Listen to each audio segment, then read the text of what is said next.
As president of the African American Chamber of Commerce here in Western Pennsylvania, our mission is to continuously improve business opportunities so that we can create a level playing field for African American business owners and professionals and our constituency of membership, which is 78% African American. The rest are Hispanic, Latino, Indian. Why? Because small business owners work from their communities. And this year, I am pleased to say that Tim has created a different focus, and I'm pleased to be a part of it. Let's talk about what leadership does and what leadership is doing better.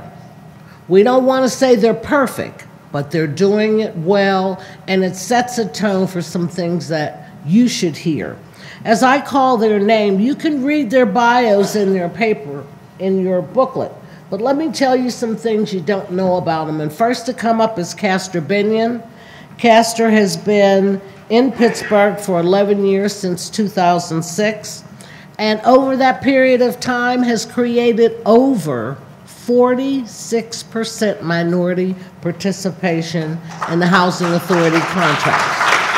He understands the value of leadership, and it has made a difference, and you'll hear more from him shortly. Dale Cotrill is the Chief Financial Officer for the Allegheny County Airport Authority, and you heard them mention the Airport Authority earlier, but he's responsible for the overall management and direction of the authority's financial operations, including the day-to-day management and control of all financial related activities. A CPA, he had a CPA firm for many years. I won't tell you how many because you'll try and figure out his age. But the Airport Authority is pleased to have him on board. Now this is really interesting because all of these next people also are CPAs. Rob DeMichiei, who many of you know, he's been a stalwart with us in this whole diversity and inclusion march. Actually joined UPMC in 2004 and serves as Executive Vice President and Chief Financial Officer of UPMC, a $14 billion integrated healthcare delivery system. He's got many initiatives he does, things that he is doing, and many of you know him before joining UPMC. He held various positions with General Electric, GE Systems Transportation Group, and he too is a CPA that is on board, and thank you for being part of this panel. Next we have Karen Hanlon. She's a CPA. Karen is Executive Vice President and Chief Financial Officer and Treasurer for Highmark. She's been a CPA for more than 20 years of financial experience and working most of the time in the healthcare industry, serves as the Executive Vice President and is responsible for administering the corporation's financial and administrative activities, which you'll hear more about very shortly. And last but certainly not least, Ricardo Williams, who serves as the Manager for Equity and Inclusion and Neighborhood Empowerment for the City of Pittsburgh. He's going to define that and tell us more about that, how that breaks out and what that means as we pursue this discussion around diversity and inclusion. This is a leadership role. I'm trying to catch a cold, so forgive me. This is about leadership. And for the next probably 40 minutes, what I want to do is engage them in a discussion that allows you to better understand how you can engage with these different companies and government agencies. Castor, define your role and tell us a little bit about what you do to make supplier diversity successful. Okay, the Housing Authority of the City of Pittsburgh have over 10,000 residents, and we also in the process of building over 2,500 units. In that process, we will spend over $100 million, and we want to have the opportunity for MBEs and WBEs the opportunity to participate in this process. We call it the process of getting a piece of the rock. Our website is hacp.org, and you can register your company on the website. But the thing that's very special is that when we have critical mass companies who bid on large developments, they must demonstrate that they have reached out to WBE and MBE companies. And we verified that process because they must submit in their bid process 10 letters indicated that they reach out. And we go out and verify that. And it had made such an impact that last year we had about 38% participation on an $18 million contract of a company with a $186 million budget. In 2013, we achieved 71% MBE, WBE participation. And then you have someone that monitors that. But before you get into that, Dale, your role around supplier diversity, having been a part of that, I'm pleased to say, with the Airport Authority, tell us a little bit about how you roll that out. Well, I'm really excited to be part of the authority. I've just joined them the last 6 months or so, and one of the things that joining them was the fact of what the things that are happening out there.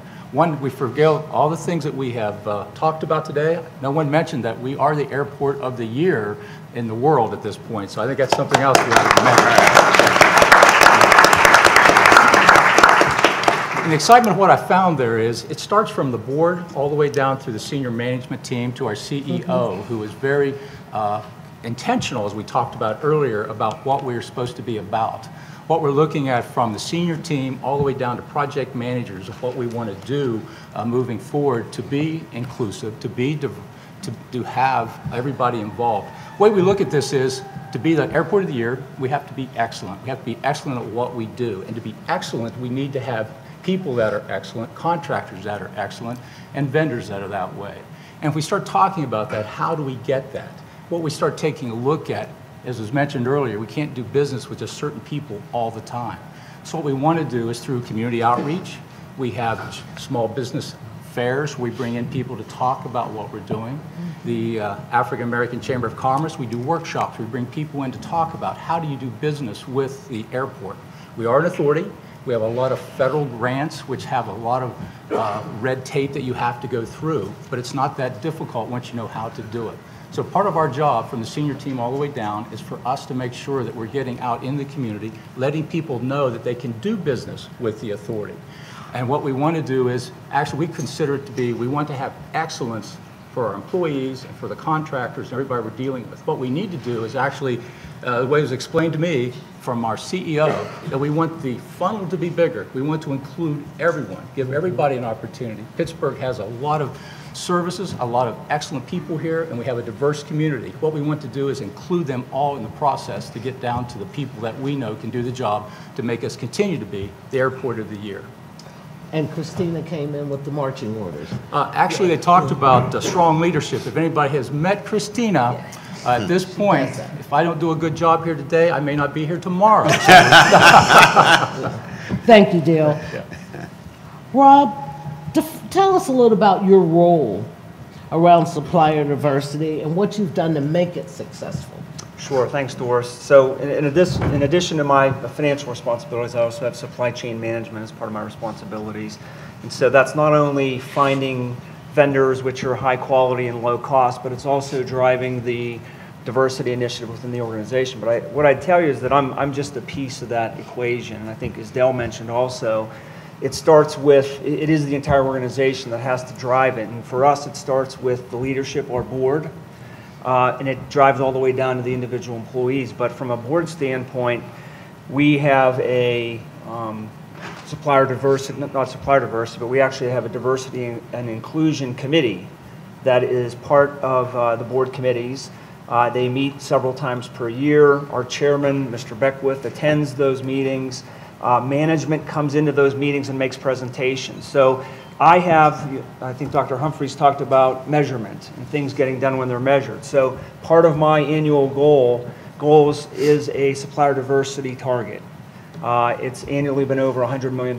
So I am measured on achieving that goal. And I think, like all of us, we do what we get measured on. So it's not only important to the organization, it's important to my success. So of course, it's a priority for me, and so I make it a priority. But we have a great team. I have Tony Silva and Joe Acey that support me, that are creative, that are passionate. And it's really the entire organization that's committed to the initiative. It's important to them, and therefore it's something that actually is acted upon and gets done. So I think it's really, as Dell said and others, it's the entire organization has to be behind the initiative for it to be a success. We're going to talk about the team in a minute, and thank you for being so modest on your leadership. But Karen, tell us about your role around supplier diversity, as you wear several different hats at Highmark, including treasurer. Sure. So we as well at Highmark have our supplier diversity organization included within our finance enterprise. And so organizationally it reports to me, but I think most importantly, my role is to really serve as a champion within the organization for the supplier diversity program. And so sometimes that means reporting to our diversity and inclusion committee of the board of directors. Doris chairs that committee, so she's a tough cookie on it and asks lots of tough questions. But it also means being an ambassador within the organization to make sure that we have our leaders consistently thinking about how they can bring diverse suppliers to the table, engage, do outreach, be a part of what our responsibilities include. I spend a fair amount of time with our supplier diversity program manager, Bob James, who is here today. Bob does an incredible amount of outreach, and so quite a bit of time, my role is to support him. And he tells me, what he needs me focused on at the time, and where I can be adding the most value, and I make sure to support him in that way. Thank you. Ricardo, define for us your management that you're responsible for. I know it's diversity and inclusion, and then you've got this whole neighborhood initiative. Yeah, Doris. First of all, I want to thank for being here. You heard my CEO earlier today, so hopefully I'll do a good job in sitting here with this esteemed panel. The Mayor Peduto put together the Bureau of Neighborhood Empowerment in 2014 when he came on board as mayor. And basically, the Bureau, under the leadership of Valerie McDonald Roberts, who is my boss, and we're addressing constituent issues, but also concerns in regards to childhood education, economic development, small business and community development, welcoming Pittsburgh initiatives and special projects, and also the equal opportunity business contracting. And so I guess for purposes of me here being today, I have a tremendous team that I work with in the mayor's office that handle those concerns and those issues, and I support those efforts through BNE. But my role here today is the equal business opportunity contracting. And basically I work with a great number of volunteers. Two of them are here today. Tracy McCants-Lewis is one of our ERC commissioners. Barry Nathan is here as well.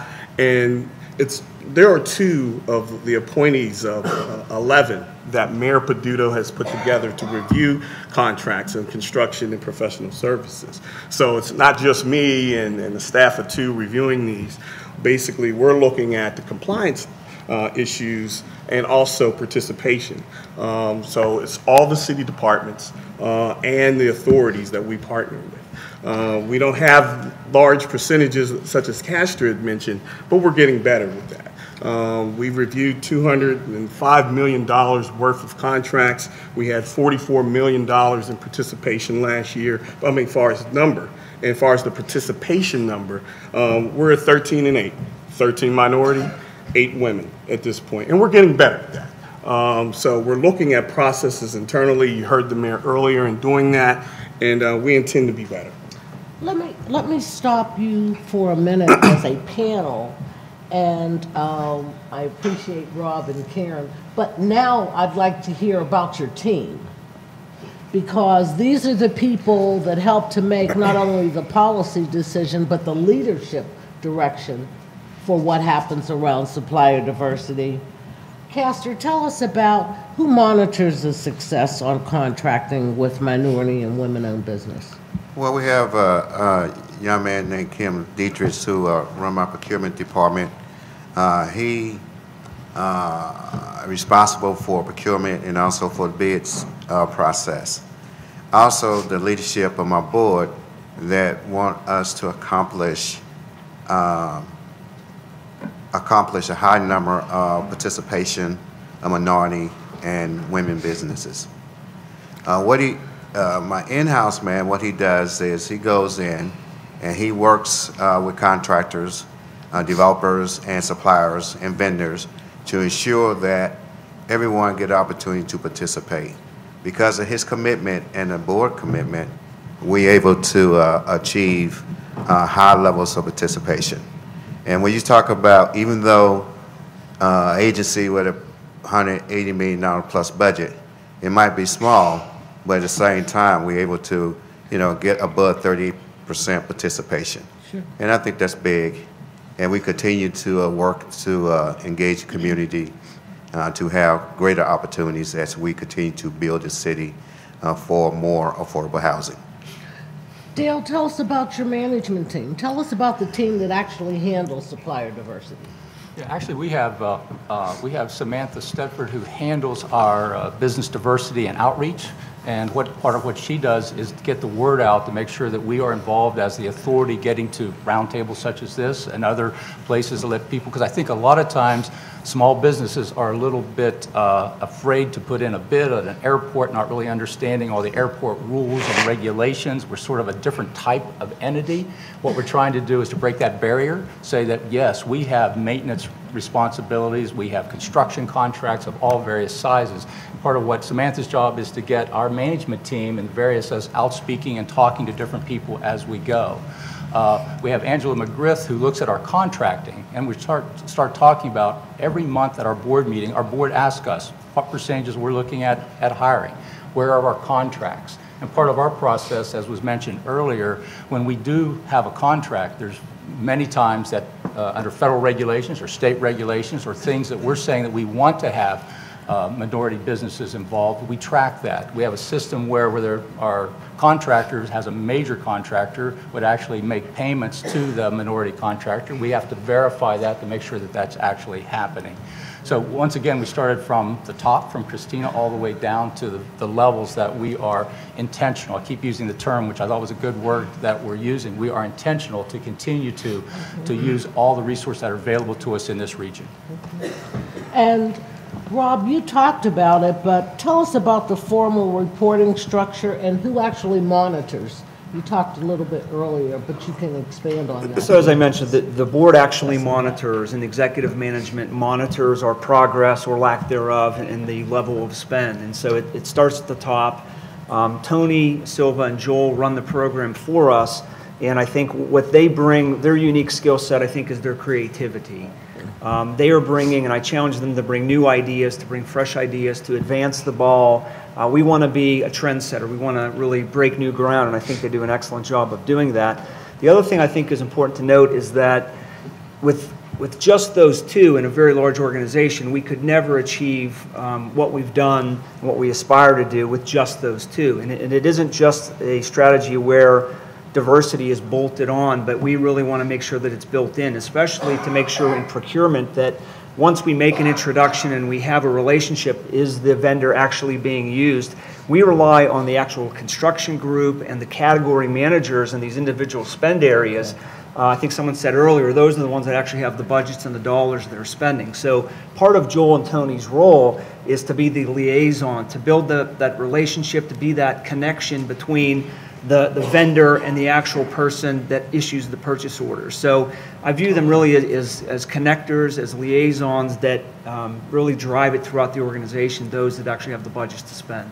Thank you. Karen, tell us about the formal reporting structure and who actually monitors the success of contracting with minority and women-owned businesses? Sure, yeah, very similarly. Ultimately, it's the committee of the board that monitors diversity and inclusion activities across the board, so not just supplier diversity, but also all of our corporate practices.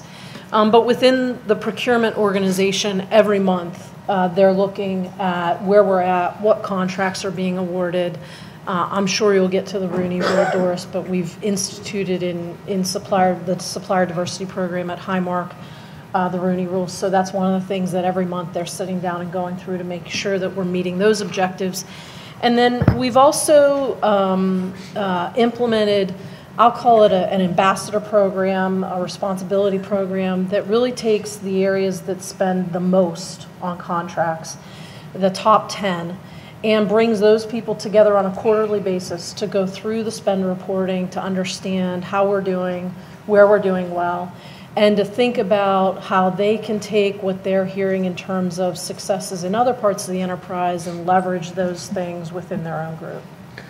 Ricardo, how have you embraced the Rooney Rule within the city? A number of ways. You heard Mayor Peduto earlier. Basically, with the executive order that he's put in place, it's never been done in the history of the city of Pittsburgh. That's one. Two, he's making sure that the legislation is going to be codified into law as a permanent policy and practice for diversity and inclusion. You heard Janet Manuel earlier. She's new to the team, and she's responsible, as well as I, for the implementation and practice of it. And in the executive order, when you have a chance to read it, it talks about Office of Management and Budget. It talks about personnel.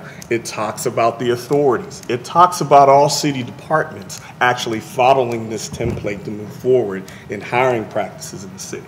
So Mayor Peduto has embraced it, and basically it's going to be in the fabric of the city because we're pushing legislation through council to make sure it's law. If I go back and look at what you've done, Castor, with the Housing Authority, I mean, you kind of had the Rooney Rule before it was enacted in the Housing Authority, but tell us a little bit about how you've embraced that in policies. Well, we want to make sure that we have diversity, and when we interview, we want to make sure that we interview high qualified people, but at the same time there is a diversity in the recruiting process. Our population of people is diverse, who we serve, so we have a diverse board and also staff, and also at the executive staff level. Dale, your new administration, how have you embraced the Rooney Rule? When we take a look at the Rooney Rule, as we talked about earlier, is trying to make sure that we are getting all the qualified candidates there. The Airport Authority has not really adopted an official Rooney Rule, but we are very intentional about the fact of making sure that we have all the candidates that are available to interview. And once again, of talking about the fact that we want to make sure that we're just not doing business with the same people we've always done business with in the past. When Christina came in a couple years ago, she was come to make some change, and she's made a lot of changes, as you've known, about new flights. And the staff is turning over what we're looking at as we go through the various candidates that we're looking at, that we are getting more diverse. We continue to report that on a monthly basis, and we are looking for the best candidates wherever those candidates are. And we know that there is, in a diverse community, there's a lot of candidates that we need to be looking at, and we are including everyone at this point. Rob, how has UPMC embraced the Rooney Rule? Well, I think it's beyond the Rooney Rule, because we can bring... You've been at this for a while. We can bring qualified candidates to bear and put them on a bidding list, but I think what ultimately we want to measure is, again, are we spending dollars? Are we issuing POs? And I think what we want to focus on is how do we make it easy? Because, again, the people with the budgets, they have responsibilities, whether it's construction or healthcare. They're very busy. There are all kinds of demands on their time.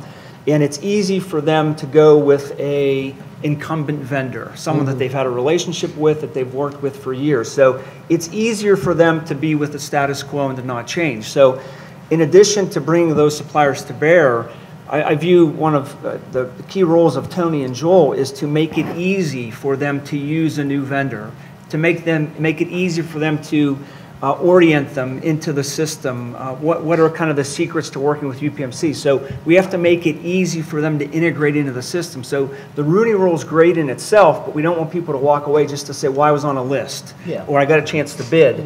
We have to measure it on actually issuing PO. So I think the key is the Rooney Rule is the first step, but the second one, especially in a large organization, how do you actually integrate them into the process, learn kind of the culture, the inner workings, so that they're able to do business quickly, efficiently, effectively, really navigating the inner workings of a large organization. That has to go hand in hand with the Rooney Rule to drive success. Karen, what has been the impact of Highmark embracing the Rooney Rule? Yeah, so we're using the Rooney Rule in two respects, both in terms of hiring practices, but also in terms of supplier diversity. I think in both cases, we've had over 90% participation. So for supplier diversity, that means that in over 90% of the contracts that we're bidding, we make sure that we have a diverse supplier included. Okay. And if we don't, I know that Bob James has definitely looked at it and has concluded there's a legitimate reason, and we couldn't. But other than that, we will have one in. Thank you. What would you like to see happen in your organization, Castor, that would help to enhance supplier diversity for the Housing Authority? I mean, are there little things that could happen both through government, do a lot of work with the federal government, but what would you like to see happen to really embrace and enhance the Housing Authority? Well, I say and keep your mics close too, okay, so that people can hear you. What I would say is, just before I came here, I was looking at some numbers, and I can see that we and our partners sent out lots of information as far as the bid process and try to get minority and women businesses and veteran businesses to participate, in our process. Sent out lots of information, but it's very small numbers of people who continue to participate. Why is that? I don't know. It's I think that we have to work with our partners to continue to network. I'm not sure that companies know the process of getting qualified as a MBE or WBE or small business companies. I think I need to work more, with my government agencies and partners and to allow more people to participate, because yes, we do have the critical mass companies out there who achieve and win bids, but it also an opportunity for small companies who provide supplies, water, trucking, and all other type of businesses to participate. As this city builds, everybody should get an opportunity to participate. So what I would say, to improve this relationship, I need to continue to work with my partners, government agencies, with you and other people to get the word out, get qualified, build your capacity, and be ready to take a piece of the rock of the city as we move forward. Dale, talk about the bid process. I mean, I want us to get into a discussion now about this whole area of certification and the bid process. Yeah, well, I'd just like to follow up a little bit about when you're talking about the bid process of getting people to bid. I feel like today I'm probably speaking to the choir here today. The people that should be here aren't here are the ones that we need to be talking to. We talked earlier about, when you talk about the bid process, about the education, community outreach. The more that we can get out and explain how you do bid for the authority, and following up with workshops. Actually, we do have workshops where we bring people out to show them everything from our de-icing pads to our runways and different specialty things that we have to do. So to get the bids, we do try to get as much information out as we can to different people to get the bids in.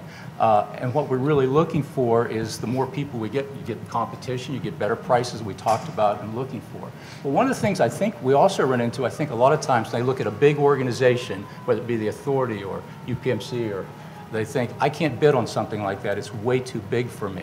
A lot of times I think they need to take a look, give us a call. There could be pieces of the contract that our engineering department can break out. There's different things that we could say, yes, you could do this part.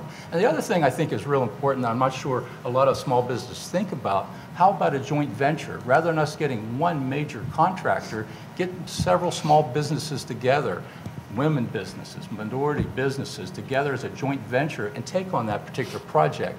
Different skill levels are there. Now that takes some cooperation, it takes some getting to do, but we think that would be a way that then we get a lot more involvement, a lot more people involved in the process itself. But once again, we send out information, we ask for bids, and then at that point, getting the responses back at times. Sometimes it gets to be frustrating because we're ready to award this to competent bidders if we can just get them to bid. So once again, I think everyone that's here needs to talk to everybody who's not here, and let's get them on the list. I think he mentioned some very key points, those of you that are business owners, Yes. about participating, and I'd like for Rob to kind of expand on that because you've been a soldier at this for quite some time. This whole bid process and making sure that contracts can be broken down. Well, I want to hit a point that Dell brought up, and I think it's an important one because, you know, we're up here. There are a number of corporations that support these initiatives, but there are many that don't. And I think we're at a point now where how do we mature the process? How do we mature these companies? Well, the entire region needs to mature. It needs to involve and make this a priority. And I don't think it's done that yet. I mean, it's, as Tim said, it's 150 years. Mm-hmm. That seems like a long time to me. We need to move faster. But you know, I'm going to use SHARE as an example. We had record performance, and SHARE is many of us participate where we bring diverse suppliers together and also corporations. We bring them in to really have a matchmaking session, if you will. And the great news about it is that we had 75 MWDBEs attend. We had 35 corporations attend, which was an all-time record. So that's the good part of it. We had 200 meetings. The bad part of it is that last year we invited 134 corporations, and only 33 showed up last year. So that was about a 25% hit rate. This year we tried to expand. We invited 233 corporations in Pittsburgh, Western Pennsylvania to participate, and we only had 35. So the hit rate basically went down. We had about 15% participation. So makes a difference. What company wouldn't want to spend a day meeting with suppliers, any suppliers, whether they're diverse or not, as an opportunity to improve their business, to lower prices, to improve quality? Why wouldn't you show up for a day to have that kind of a meeting with a potential new supplier? And so this is part of the problem. When we have a smaller supply base, they're younger companies, they're immature companies. We're forcing them to deal with large mega organizations as opposed to kind of working their way up the ladder with small business, medium-sized business, and then being able to handle the larger size corporations. So I think we've got to get better engagement from the rest of the community. It isn't just the folks that attend these meetings and the other sessions that we have.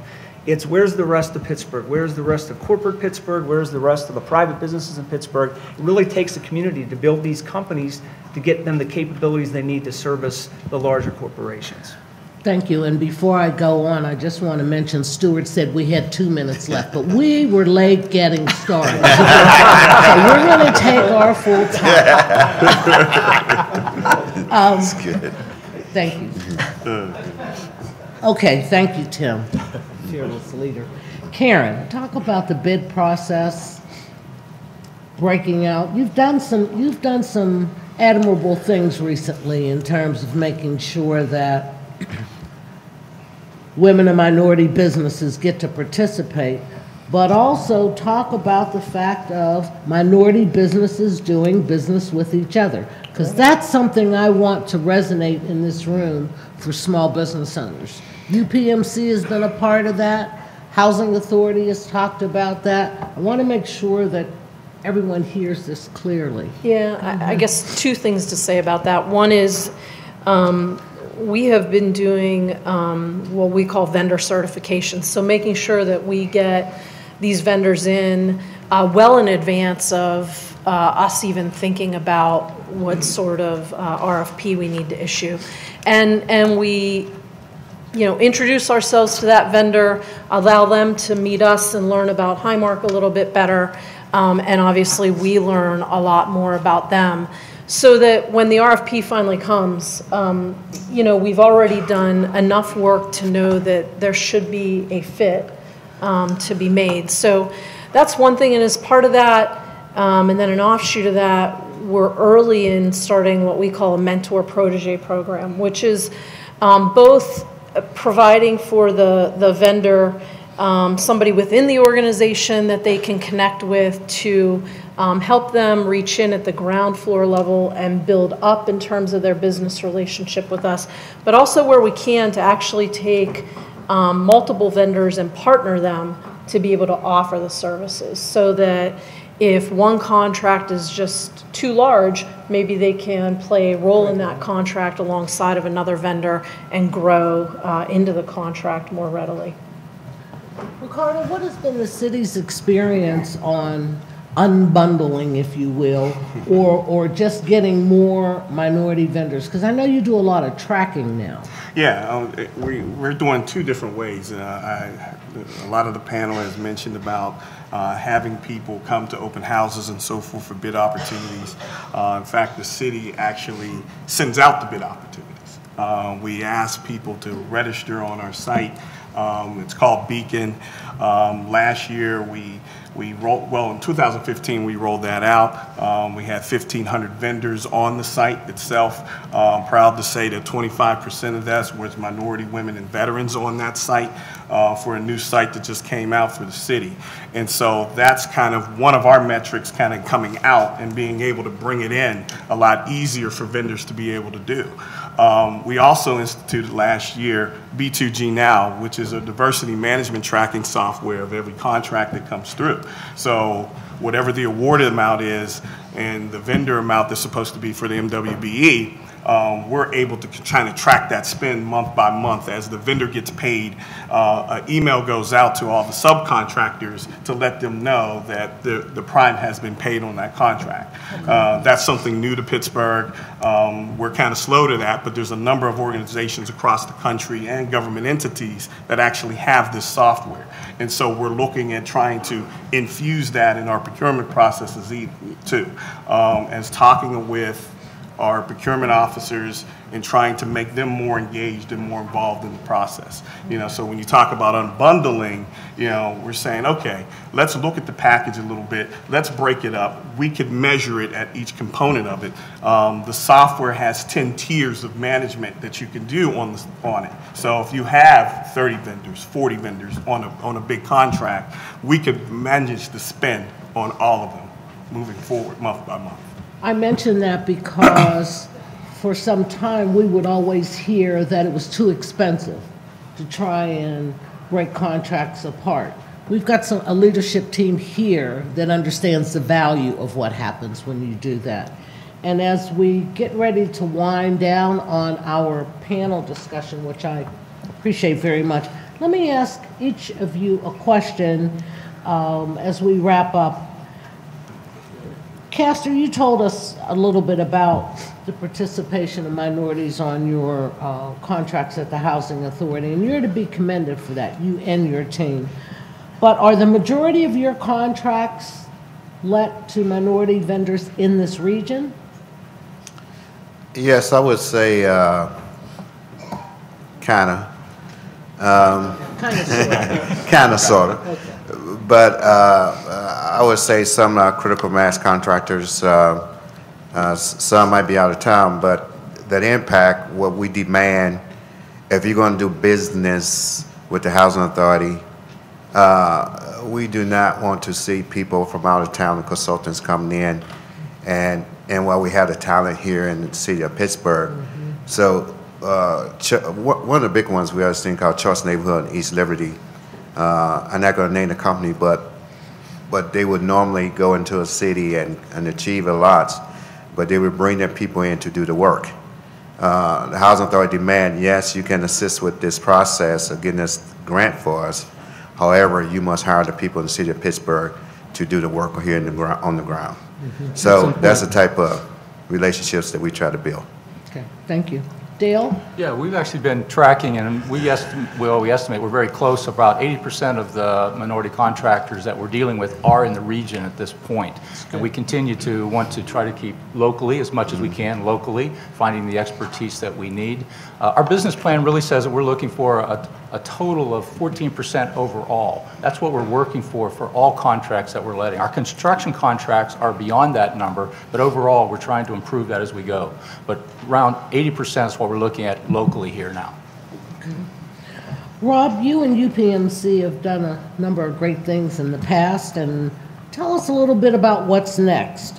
What's the new initiative or breakthrough that you can talk about for UPMC on supplier diversity? Sure. I think one of the things that maybe some of you or even who have dealt with UPMC may be frustrated with is sometimes as a large organization, you have an initial meeting, you get qualified as a bidder, and then somehow get lost in the shuffle and either forgotten or certainly not leading to an opportunity for you to do business with UPMC. So what we want to do is actually, and this is something Tony and Joel and I are working on, is we want to create something that's akin to a sales pipeline report. So if you think of traditional sales pipeline, you have leads and you track them all the way till they become closed sales. And what we've talked about is actually doing something very similar for supplier diversity, where we track all the leads, whether it's meetings that we have, whether it's inquiries from the outside. That starts at the beginning of the pipeline.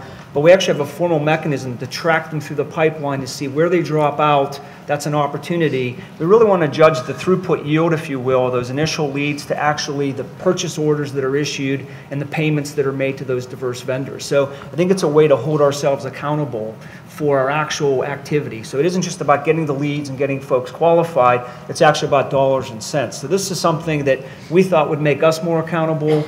We want to try to roll this out over the next year or two, and I think we're going to learn, Doris, from, again, where we have gaps in our process, where we can do a better job. But again, ultimately, it isn't about the leads or the front end or the meetings or the conferences that you go to. It's about the dollars and cents, and this is a way we think we're going to hold ourselves accountable and then maybe create a model that we can share with others. How to make better best.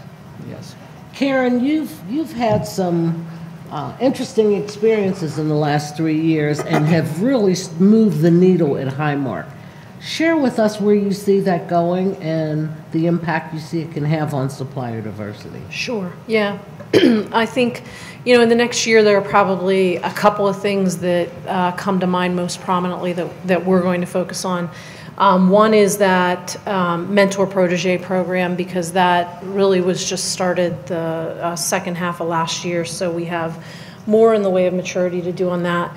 The second thing is that business ambassador group that I mentioned, the ambassadors for the areas that represent the top 10 spenders in the organization, the advancement of that, and really having those individuals that are around that table quarterly carrying that message back more deeply within their organizations, so that when we have a diverse supplier at the table, that they've been armed with the right information to make sure that we're looking at all possibilities as it relates to that vendor.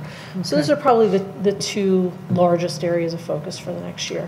I know, Stuart, I'm on it now. I have 2 minutes. let me say this, Ricardo, as we're wrapping this up, and you've kind of shared with us your next steps. To the panel in general, I appreciate your leadership for what you've done and your ability to come here this morning and share. 4 years ago, this panel included business owners talking about the challenges that they all faced in advancing procurement. You're helping to move the needle, each of you, and we appreciate what you've done. We applaud you. We encourage you to do more.